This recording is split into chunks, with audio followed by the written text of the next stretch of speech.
मंच पर उपस्थित परम आदरणीय स्वामी अवधेशानंद गिरी जी, परम आदरणीय डॉक्टर मुरली मनोहर जोशी जी, श्री अरुण माहेश्वरी जी, श्री अनंत विजय जी, सभागार में उपस्थित मेरे प्रिय और विचारक ऐसे भाइयों बहनों, आई रियली फील ओवरवेल्म्ड। कभी सोचा नहीं था ऐसा पुस्तक विमोचन कार्यक्रम मेरे लेखों का होगा। सारे घटनाक्रम देखता हूं तो एक डिवाइन डिजाइन दिखती है। स्वामी जी के दर्शन करने की अभिलाषा कब से मन में थी, योग नहीं आ रहा था। आज इस कार्यक्रम के निमित्त दर्शन आशीर्वाद दोनों प्राप्त हो रहे, मैं सौभाग्यशाली हूं। डॉक्टर जोशी भारतीय प्रज्ञा के मूर्धन्य प्रवक्ता है। उनका जागरे नचिकेता जाग यह लेख मेरे आज भी स्मरण में है। प्रज्ञा प्रवास वैचारिक आंदोलन के पुरोधा रहे, मेरे पिताजी के सहकारी रहे हैं। हमारा पर्सनल मिलना बहुत कम हुआ है, परंतु इतने ज्येष्ठ चिंतक, कार्यकर्ता, नेता होने के बाद भी मेरे लेखों को पढ़कर उसके बारे में फोन करके अनेक बार उन्होंने लेखों के बारे अपनी प्रतिक्रिया संतोष व्यक्त किया है, जो उनके मन का बड़प्पन है। ऐसे एक ज्येष्ठ व्यक्ति यहाँ पर इस कार्यक्रम के प्रमुख अतिथि के नाते आए हैं, इसका मुझे बहुत संतोष है। यह लेख एक पुस्तक रूप में प्रकाशित होना, इसके पीछे नमिता जी गोखले का ही मुख्य संकल्पना है, उनका ही परसुएशन है। नमिता जी का परिचय कराने का श्रेय प्रज्ञा को जाता है। प्रज्ञा मुझे पहली बार जेएलएफ में निमंत्रण, उन्होंने वहां बात करके भूमिका बनाकर एक संभव न होने वाली बात संभव हुई, इसलिए प्रज्ञा का भी यहां रहना खास महत्व का है। नमिता जी का भी इसलिए जहां पर संदेश बुलाया गया, वे स्वयं आने वाली थी। यानी अनेक प्रकाशकों से नमिता जी ने बात की, वाणी प्रकाशन की भी खोज उन्हीं की है, और आज पुस्तक का लोकार्पण हो रहा है। थैंक यू नमिता जी। वैसे मेरे लेख थोड़े लंबे होते क्योंकि मैं लेखक नहीं हूं, और प्रिंट मीडिया में 1200-1300 वर्ड में लेख लिखने होते, मेरे थोड़े 2000 के होते हैं, तो बड़ी कठिनाई होती थी। परंतु अद्वैता कलाकरण संडे गार्डियन से परिचय हुआ, और मेरे लेख 2200 शब्दों के भी पूरे के पूरे वे छापते थे। इसलिए तो एमडी नलपत जी का भी इसमें मुझ में से लेखक बनाने में उनका भी योगदान है, इसलिए उनका भी मैं धन्यवाद देता हूं। जैसा पहले कहा कि मैं लेखक नहीं हूं, तो मुझे लेखक किसने बनाया? एक घटना ने बनाया। इस पुस्तक में 34 आर्टिकल्स है, उसमें से 29 आर्टिकल्स 2018, 19, 20, 21 के हैं। 9 2018 के केवल 7 महीने में लिखे हुए हैं।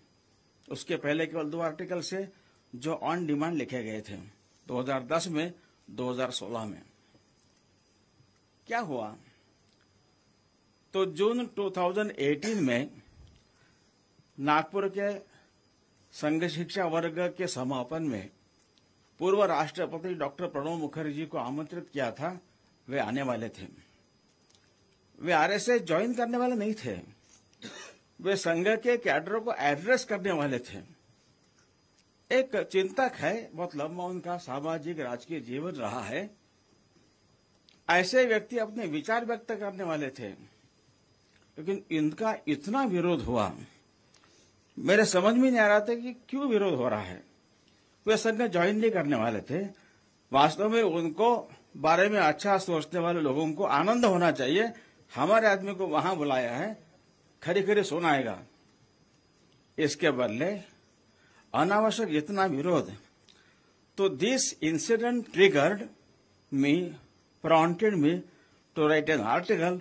That was the first article. वो जो 29 आर्टिकल्स है उसमें से पहला आर्टिकल वो है जो मैंने स्वयं होकर लिखा है। अर्थात उनका इतना विरोध होने के 3 फायदे भी हुए। इनका इतना विरोध होने के बावजूद डॉक्टर मुखर्जी आए, प्रणव दा आए। क्योंकि इतना विरोध था तो मुझे लगा शायद कैंसिल कर सकते हैं।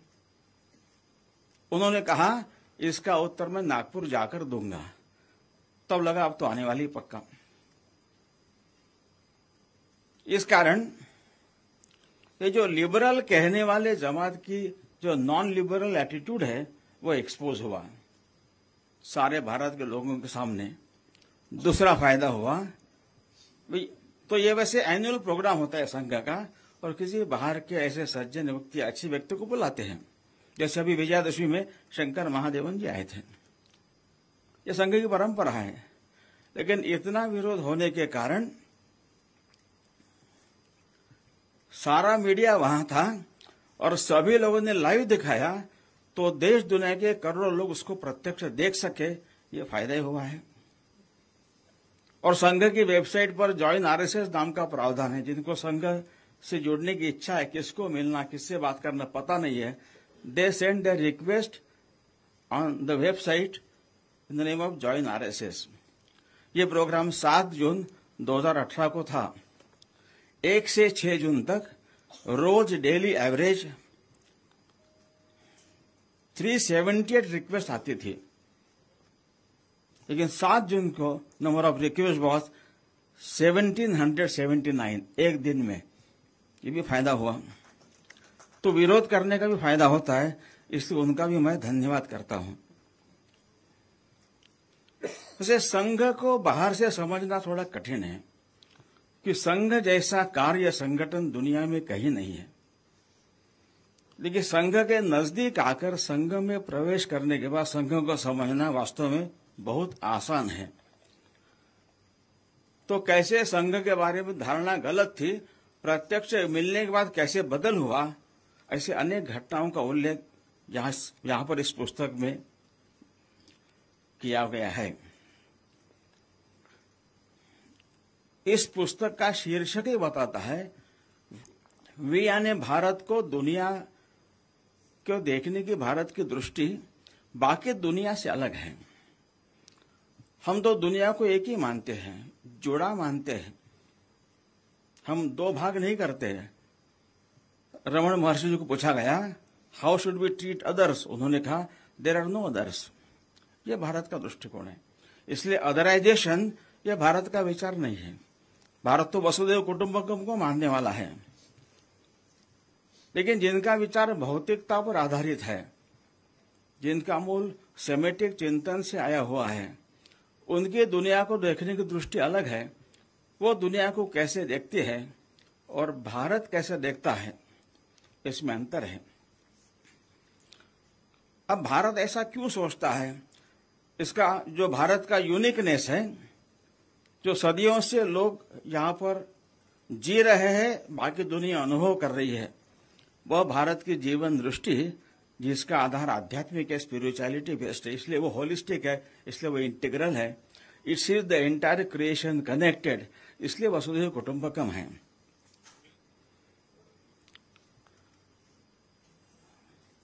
इसलिए ये सेमेटिक मूल के विचार से प्रभावित होकर जो अदराइजेशन की बात सोचते हैं, उनका वास्तव में विचार भारतीय नहीं है। इसलिए प्रणव दा को जिस कारण से विरोध किया गया, वह भी भारतीय वृत्ति नहीं है। भारत में तो अनेक लोगों को साथ बिठाकर चर्चा होती है। वादे वादे जायते तत्वबोध, ऐसा यहां कहा है। तो इनका जो वर्ल्ड व्यू वो फ्रैगमेंटेड है, इसलिए उनकी दृष्टि अलग है।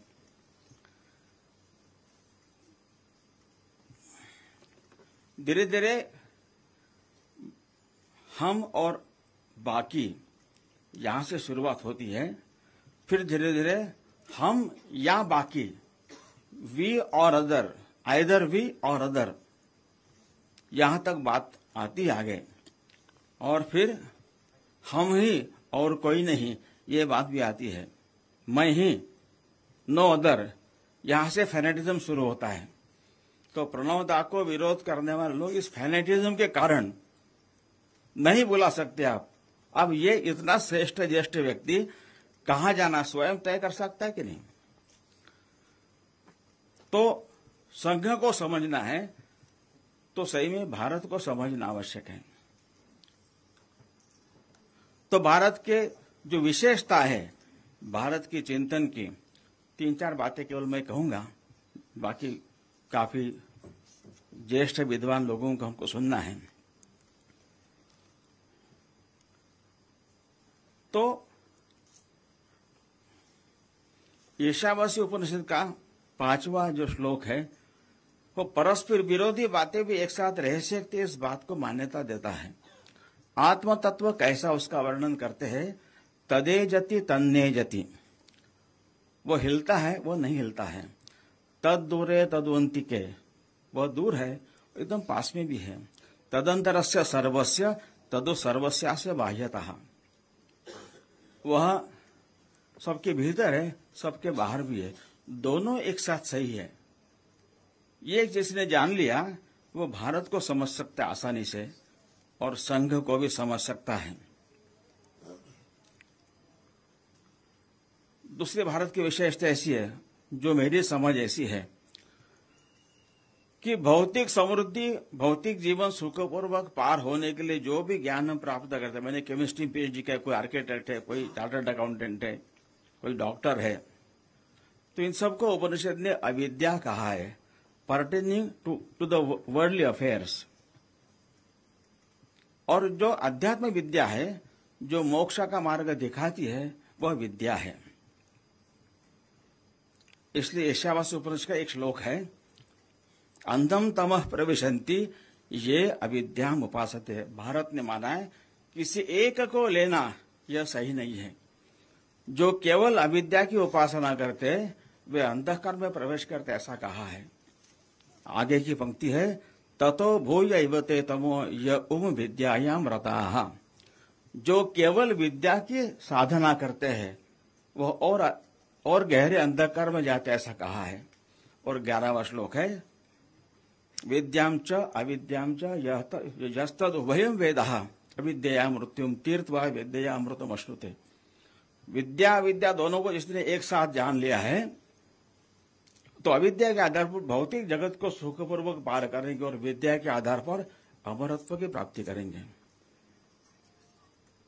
इसलिए भारत के लोग व्यापार करने के लिए दुनिया भर में गए हैं। उन्होंने कॉलोनी स्थापित नहीं की, लूटा नहीं, कन्वर्ट नहीं किया, वहां लोगों को गुलाम बनाकर बेचा नहीं, जो अरबों ने किया, यूरोपियन ने किया। यह भारत की दृष्टि है। भौतिक समृद्धि को नकारा नहीं है, केवल भौतिकता नहीं, ये बात कही है। इसलिए हमारे यहाँ भौतिक समृद्धि को अभ्युदय कहा है और मोक्ष को निःश्रेयस कहा है। धर्म की एक व्याख्या है, यतो अभ्युदय निःश्रेय सिद्धि स धर्म। और एक महत्व की बात है जो भारत की विशेषता है, रविन्द्रनाथ ठाकुर ने कहा, वेलफेयर स्टेट ये भारतीय परंपरा कभी नहीं थी। Judiciary, foreign affairs, defence, security, ये विषय केवल राज्य राजा के पास होते थे। बाकी विद्या, स्वास्थ्य, व्यापार, उद्योग, मंदिर, मेला, यात्रा, इन सबके समाज की अपनी व्यवस्था थी। इसके लिए राजकीय कोष से धन नहीं आता था, इसके लिए समाज व्यवस्था करता था। टैगोर ने कहा, रविन्द्रनाथ ठाकुर ने, कि जो समाज राज्य पर कम से कम अवलंबित है वह स्वदेशी समाज है। एक पोल पर खड़ा तंबू है, खंभा टूटता है, तंबू धराशायी होता है, परंतु 4-5 खंभों पर खड़ा तंबू है, एक खंभा टूटता है तो तंबू का आकार बिगड़ेगा, लेकिन वो जमीन पर नहीं आएगा, तंबू खड़ा ही रहेगा और टूटे खंभे को फिर से खड़ा करने की सुविधा रहेगी। ये भारत की व्यवस्था थी। भारत का राष्ट्र मतलब समाज है, जो पश्चिम का नेशन स्टेट है वो अलग है। यहां राष्ट्र हमेशा स्वावलंबी रहा है, कभी राज्याधारित नहीं रहा है, क्योंकि वो स्वदेशी समाज है। इसलिए राजा यहां पर पराजित हुए, यहां पर परकीयों का राज्य आया, राष्ट्र हमेशा हमेशा अपराजित रहा है।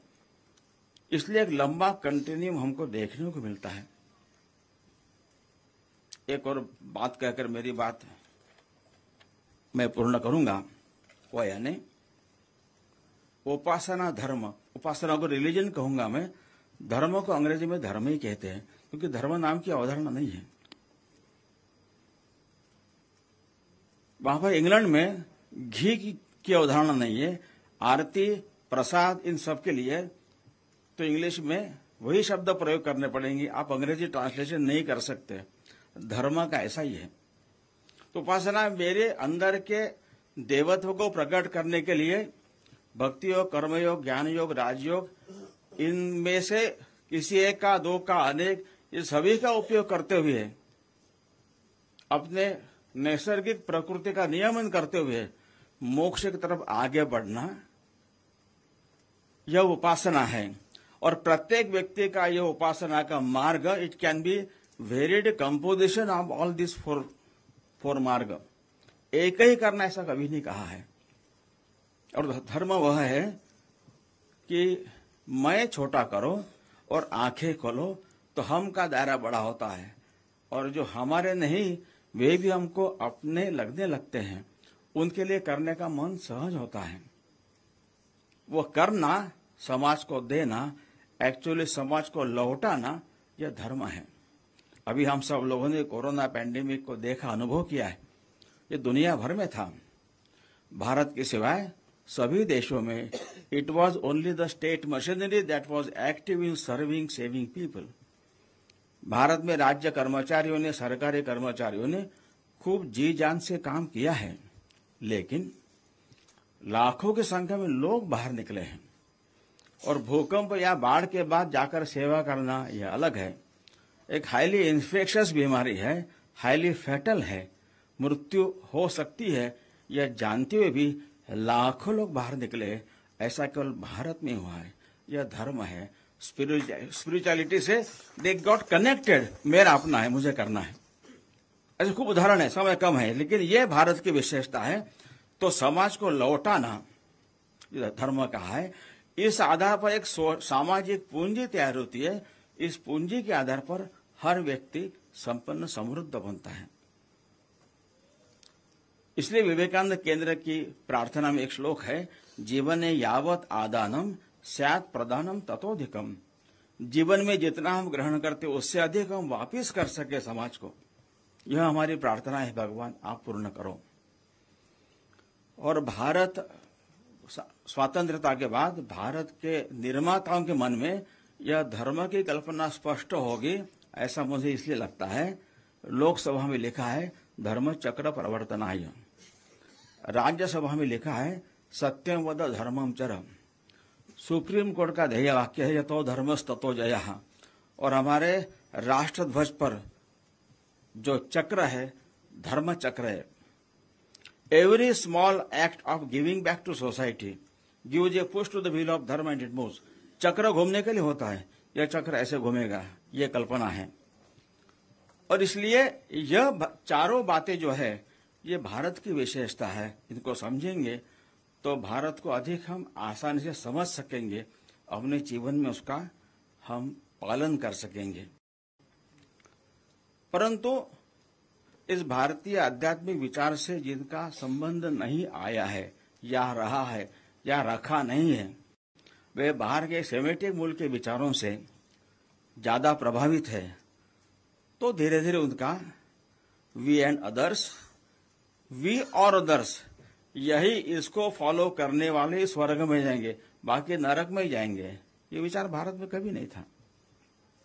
और धीरे धीरे तो फिर मी ओनली नो अदर्स, यहां तक बातें आई। यहां से फैनेटिज्म शुरू होता है। और भारत में जो नॉन लिबरल, नॉन ओपन और इंटॉलरेंट लोग हैं, उनका विचार और आचरण वास्तव में भारतीय नहीं है।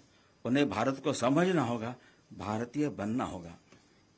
रविन्द्रनाथ ठाकुर ने अपने स्वदेशी समाज में यह एक अच्छी बात कही। दो बातें कोट करूंगा मैं। एक, उन्होंने कहा अनेकता में एकता देखना और विविधता में ऐक्य प्रस्थापित करना, यही भारत का अंतर्निहित धर्म है। भारत विविधता को भेद नहीं मानता, पराये को दुश्मन नहीं समझता। इसलिए नए मानव समूह के संघात से हम भयभीत नहीं होंगे। उनकी विशेषताओं को पहचान कर उनको प्रिजर्व करते हुए विदाउट डिस्ट्रॉइंग देम, एक विशाल व्यवस्था में उनको साथ लेने की विलक्षण क्षमता भारत रखता है। आगे वो कहते हैं कि इसलिए भारत में हिंदू, मुसलमान, बुद्ध, ईसाई परस्पर लड़ते हुए देखेंगे, पर वे परस्पर लड़कर मर नहीं जाएंगे। वे एक सामंजस्य स्थापित करेंगे। यह सामंजस्य अहिंदू नहीं होगा, वह होगा विशेष भाव से हिंदू। ये जो भारत की सारी पहचान है, इसका नाम हिंदुत्व है। और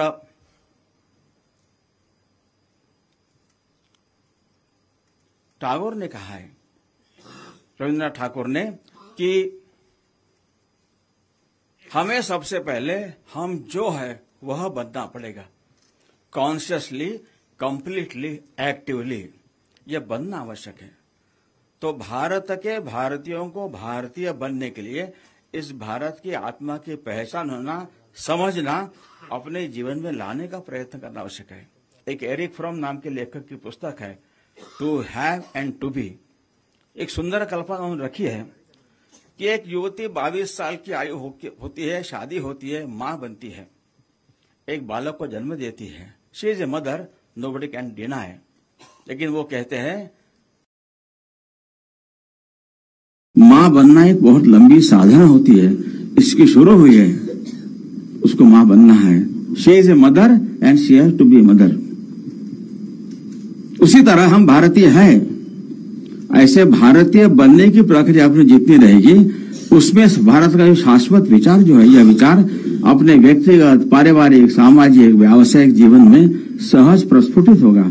तो भारत अपनी सांस्कृतिक, आध्यात्मिक पहचान लेकर एक ऊंचाई का जो जीवन भारत का रहा, ऐसा भारत का जीवन सारी दुनिया देख सकेगी। दुनिया वास्तव में ऐसे भारत को जानती है, ऐसे भारत को चाहती है, लेकिन भारत इस भारत को पहचानने से नकार कर रहा है। नकारने वाले लोग अपने आप को बड़े इंटेलेक्चुअल, लिबरल ऐसे कहने लगते हैं। इसलिए यह एक बड़ा एक चर्निंग आवश्यक है।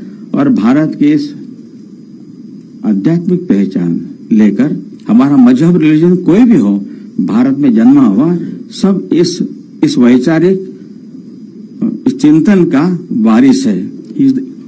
इसलिए इसको अपना मानकर यह करने का प्रयास हम करेंगे। तो मुझे लगता है इस पुस्तक में इसके बारे में काफी बातें की है। तो ये लेखों का संग्रह, समय समय पर जैसे प्रश्न समाज में आते गए, एक अंदर से प्रेरणा जगी और मैं लिखता गया। बाकी लोग उसको थोड़ा ठीक ठाक भी करते रहे, सारा मेरा ही ऐसा नहीं है। और आज यह पुस्तक के रूप में प्रकाशित हो रहा है, इसका प्रकाशन होने जा रहा है। तो इसके लिए मैं बहुत आनंद की भावना व्यक्त करता हूं और आगे की कार्यवाही करने के लिए आनंद जी को यहाँ बुलाता हूँ।